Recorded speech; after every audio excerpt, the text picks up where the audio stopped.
This room is filled with people over 60, and they're all young. Maybe not in age, but in heart. Take, for example, one of the volunteer musicians. He dressed, talked, and acted just like Tennessee Ernie Ford when the musical trio belted out old-time pop songs. Everyone came dressed up in a costume, and soon the room began to have a flair, just like a room in New Orleans at the Mardi Gras.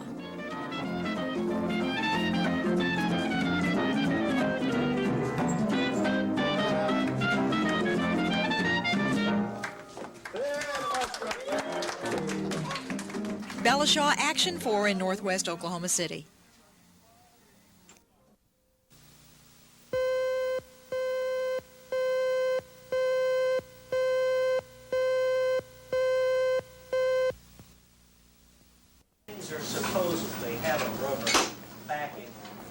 Most of us gave up finger paints in grade school. These adults have renewed interest in working with their hands. Very good.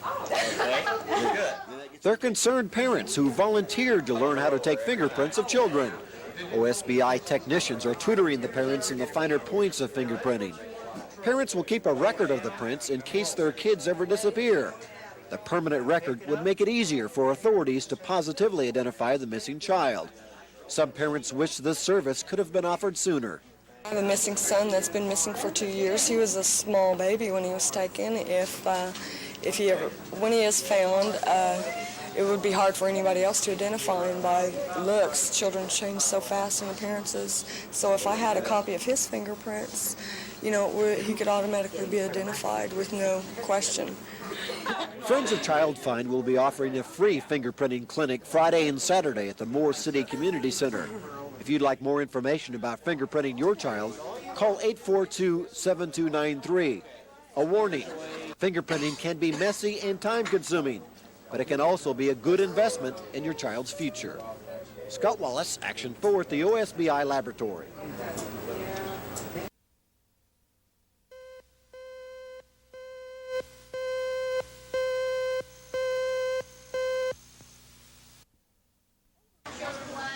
Overcrowded schools have created a unique but undesirable learning atmosphere in some schools. This makeshift classroom at Madison Elementary is the school's main hallway. The students huddle next to their teacher, nestled between a bookshelf and cleaning equipment. Some school patrons and personnel are fed up with the overcrowding. They say they know the solution to the problem. Some believe the solution is right here.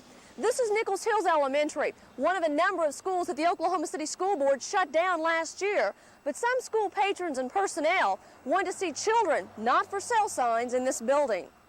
But at least one board member doesn't agree with reopening the vacated schools. Do you foresee reopening any of the closed schools? Not right now, immediately, no. I don't think it's feasible. But like I said, if the board had a 4-3 vote, then yes, they could be opened again. Hibbett says reassigning school districts and enlarging the overcrowded schools are some of the best solutions. He says the school board will take action on the overcrowding issue March 7th.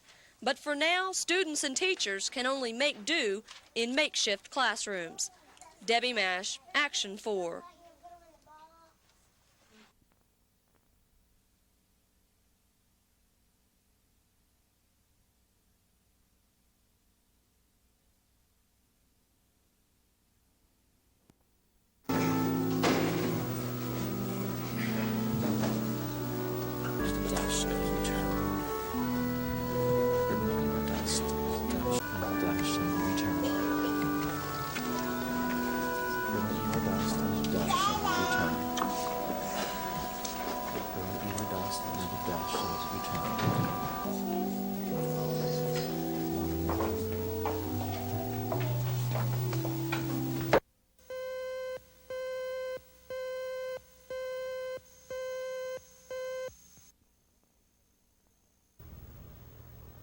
Wiley Post is Oklahoma City's other airport. It's not as well known as Will Rogers, but it's busier. In fact, Wiley Post is Oklahoma's busiest business airport. Every 3 minutes last year, an airplane either took off or landed there. That's a lot of air traffic. Nevertheless, Wiley Post handled 20,000 fewer operations last year than in 1981. The recession is the reason for the slowdown. corporate executives can't afford to fly when business is bad. Some companies have sold their planes. You don't need a tax write-off when you're not making money. Self-employed corporate pilot David Paul has seen his charter business take a nosedive. I've noticed this time that there's a significant drop in my activity. I mean, where I would have, probably a call a day to take a flight at this time last year when I was freelancing. This year, I may get a call every other day or every third day. We've seen a definite change here in Wiley Post. And we know a lot of the pilots, and we kind of hear about the pilot crews being laid off or taking cuts. And we want to see it pick up again. Of course, when aviation picks up at Wiley Post, that means the whole economy of Oklahoma City's picked up. So what's good for us at Wiley is going to be good for Oklahoma City and the state in general. If and when aviation activity picks up, Wiley Post Airport will be ready to handle it. More than 60 aircraft hangars are presently under construction, and a second phase is in the works. Scott Wallace, Action 4 at Wiley Post Airport.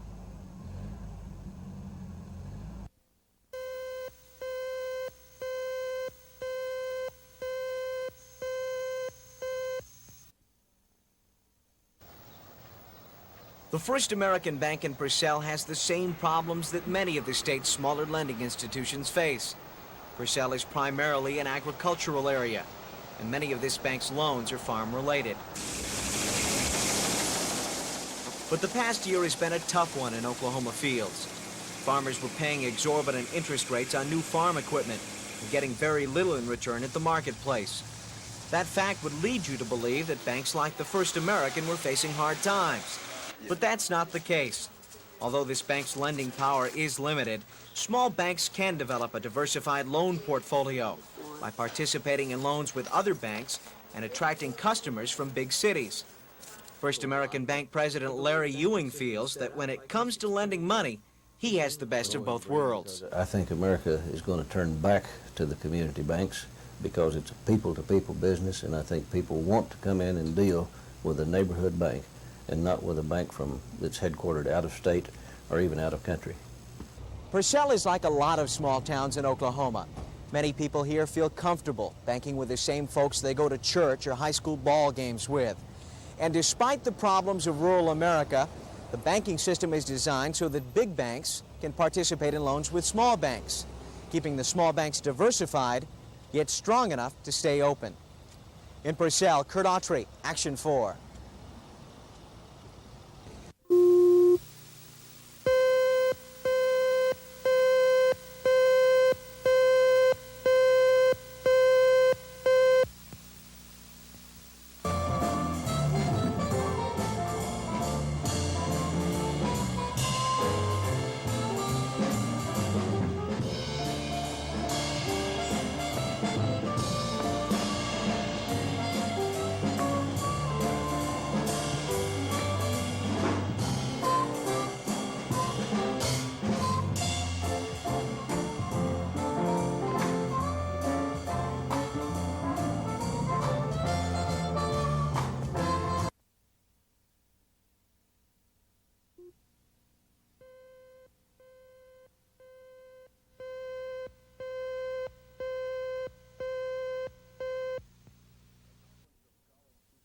The Conference of College Student Presidents is hoping to gain more insight into how the state legislature formulates policies concerning the colleges. So it was no surprise that today's keynote speaker for the conference was State Representative Cleta Deatherage. Deatherage, a graduate of OU and a former student activist, stressed the importance of student involvement in the state's political system. Tuition and the legal drinking age were the two main points of interest this morning. Tuition hikes may be inevitable, but the drinking age issue is still up in the air. And as far as Deatherage is concerned, it's not fair to raise the age. They can get married, they can vote, they can register for the draft, they can enter into contracts, they can go into business, but you can't buy beer. I mean, that doesn't make any sense to me. That is a real paternalistic, or I guess in the case of Representative Cole's bill, maternalistic approach. It appears that student leaders will be taking the representatives' advice on the drinking age issue. They will be collectively deciding how to fight the proposal and take their complaints to the legislators. Kevin Ogle, Action 4 in Norman.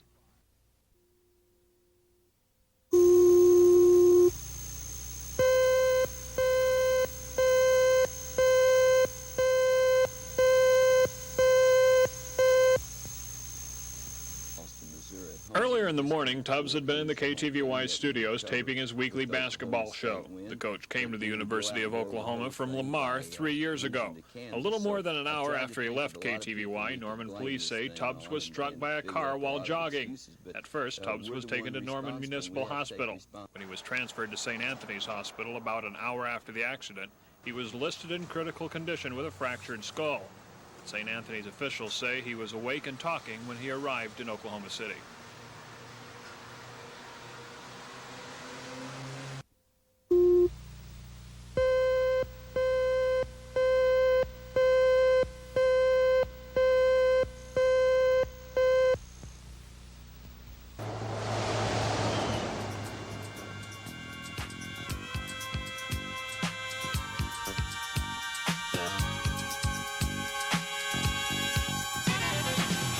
To reach the heights of their physical experience, some joggers wear stereo headsets. The music takes their mind off the continuous wear and tear on their bodies. Unfortunately, while some joggers tune into the music, they are tuning out important sounds and signals, such as approaching cars, barking dogs, or emergency vehicles. Cities like Chicago at one time were considering a ban on stereo headsets in public places for those reasons, and according to an Oklahoma City doctor who specializes in sports injuries, that wouldn't be such a bad idea here. If you can't hear emergency vehicles and you can't hear the cars or traffic around you, then yes, I think it is dangerous. Dr. Metcalf is a marathon runner himself, so he does have a few safety tips so joggers can avoid injury. Number one, a person should run facing the traffic on the left-hand side of the road. They should never run with the traffic to their back. And if they choose to run at night, they should always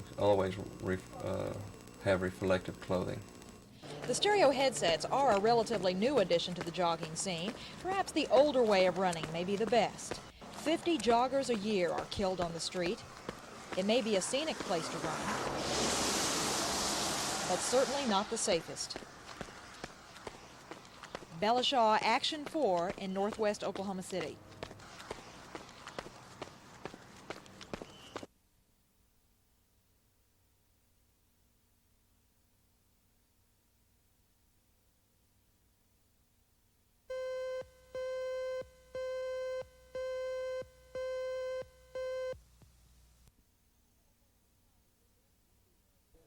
The jails in Oklahoma County were built 50 years ago to house 250 people. Now the population has soared to 500 people a day. Many of these people are non-violent offenders.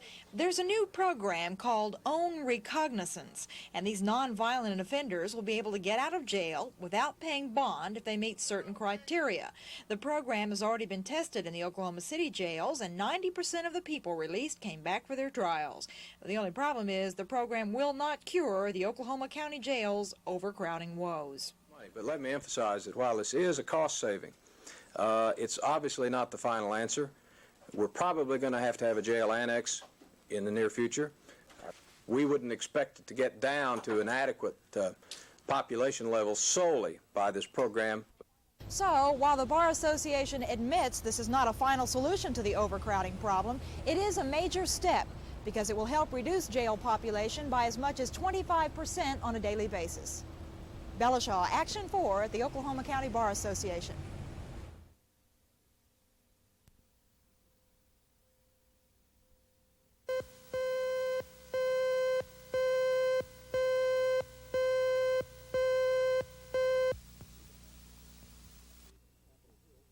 This is the Family Center, a haven in Capitol Hill for those hardest hit by a poor economy. The center opened its doors at the start of the year and has housed at least 9 families since it went into operation. Oklahoma City officials say the center has to pay a $200 permit fee to legally keep the shelter open. But because of some code violations, the permit may be denied. The center's director says he doesn't mind paying the $200, but feels it could be better spent. $200 would feed 500 people 2 days in this city. $200 would pay one person's rental assistance. $200 would buy 2 or 3 bus tickets for someone that needed to get out of town. $200 could best be used to help somebody that is a taxpayer. Of course, it's going in the city coffer. I don't know what these funds are used for, but we will pay it. Odell says people come to the Family Center only when there is nowhere else to turn. and he adds the stay here is normally about 20 days. In that time, his clients will look for jobs and put their lives back in order. Odell has an alternative plan just in case the city denies his permit application. He will apply for a $10 hotel license from the state. Odell says the hotel license would save money and aggravation. Ed Stewart, Action for the Family Center.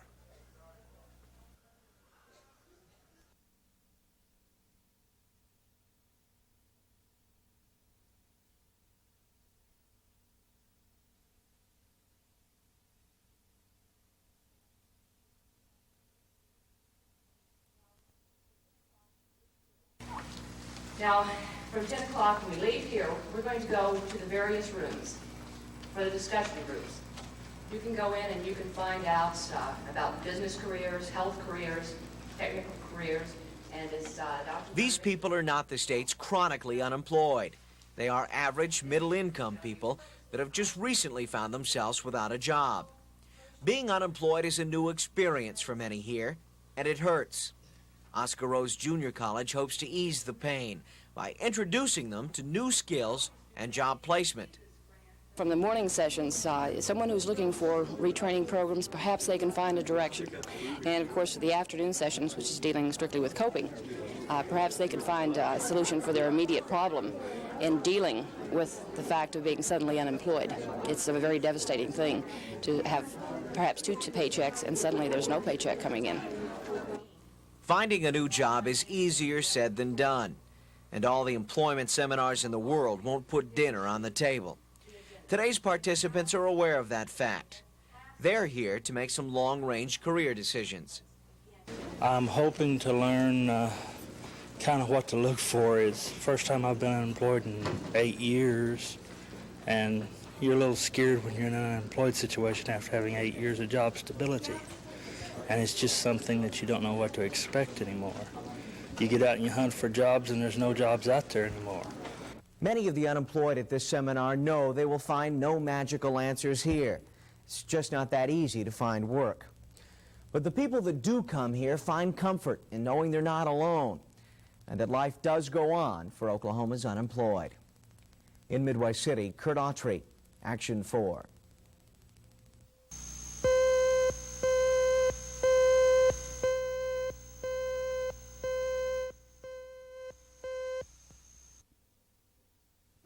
While we don't have a chart showing it, next year looks far more dismal than this year so far as the departments.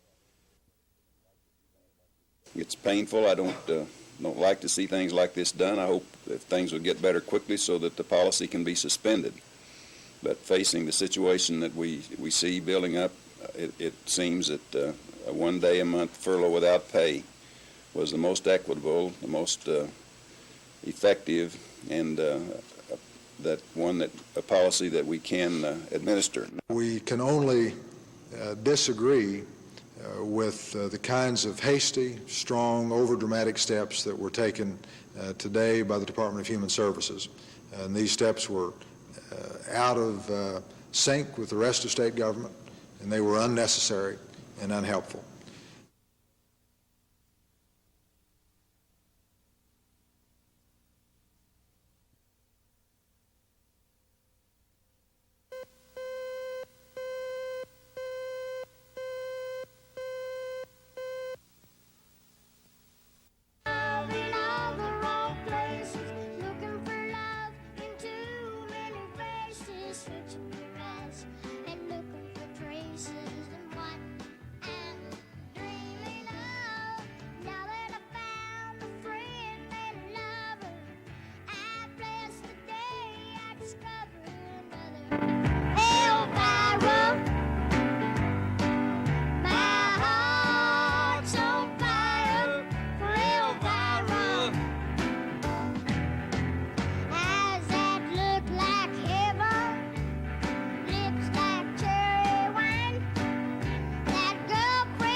know that we have a responsibility to the rest of creation to safeguard this red quarter of Mother Earth, and we have to look at the fact that at the moves that Watt has made to open wilderness area for energy exploration, and we also have to look at the fact that there have been offshore drilling permits given on the coast of California, which endangers a food chain.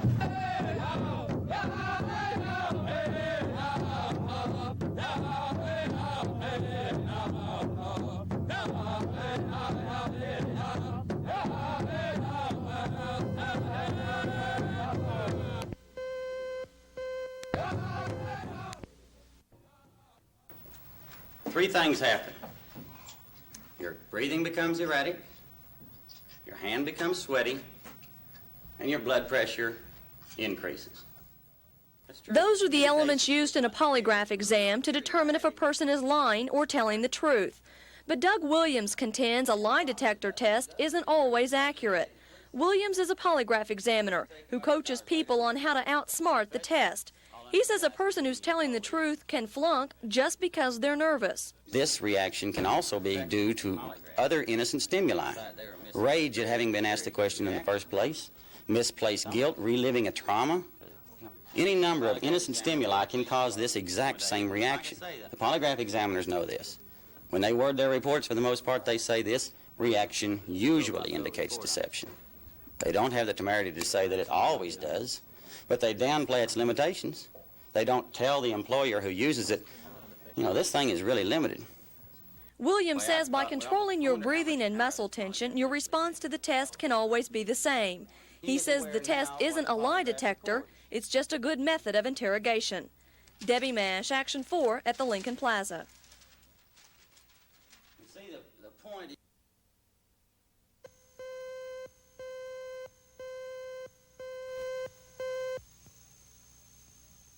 Oh, I think it's moved much more rapidly than what we thought, and to have them rule on the jurisdictional issue, bam, was very important. And as to 9 o'clock tomorrow morning, they say be back here, but we're not quite certain whether they'll ask us more questions or render a decision, but we'll be here. I've given up predicting how a court would come out a long time ago. I think the judges ask some very penetrating questions of the FAA, but oftentimes with judges, that does not necessarily mean that they are either agreeing or disagreeing with a particular advocate's point of view.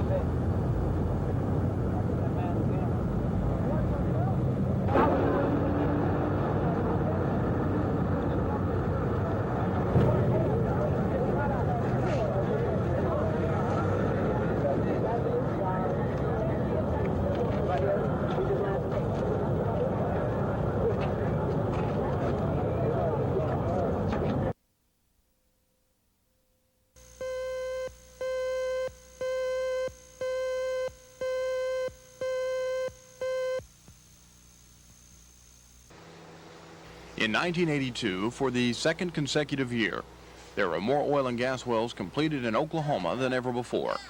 Over 12,000 were completed, 331 more than the previous record of 11,699.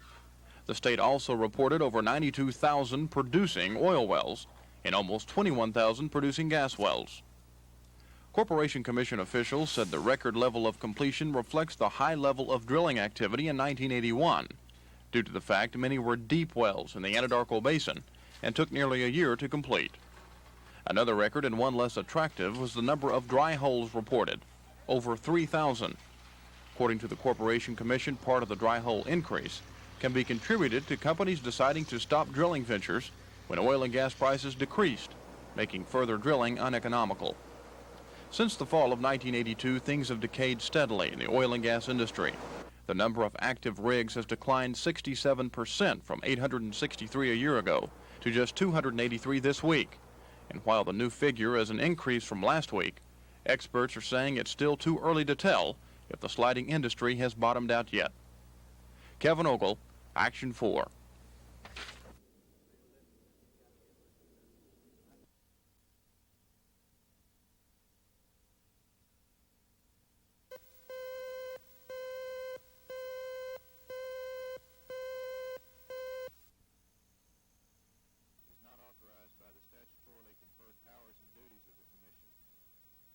I would move the adoption of the resolution.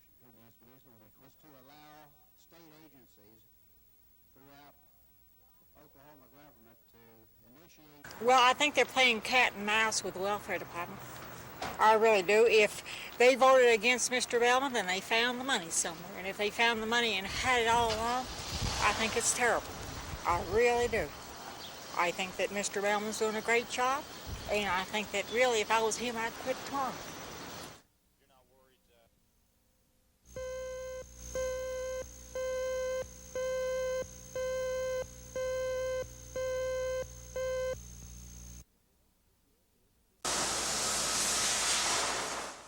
The Tinker Air Logistics Center helps keep the Air Force flying. Tinker is one of the largest military aircraft refurbishing bases in the world. 8,600 civilian maintenance workers repair or modify Air Force fighters, bombers, and tankers there. However, due to budget cutbacks, the base won't be doing as much work as anticipated this year. The slowdown means 330 civilian employees will be furloughed next month. The budget axe falls on special employees who are normally guaranteed 6 months of work each year. It's Tinker's first such furlough. Certainly, we don't like to see our people out of work. There's a lot of other employers don't like to see their people out of work, so it's very unfortunate when we get in circumstances like that, but we have to go ahead and let those people know at the earliest possible time when we know that we're coming to that particular decision so they can plan accordingly and we can go on. No one knows how long the layoffs will last. That will depend on the Air Force's need for aircraft and engines. Base officials hope to have all the furloughed employees back to work by this October. Scott Wallace, Action 4 at Tinker Air Force Base.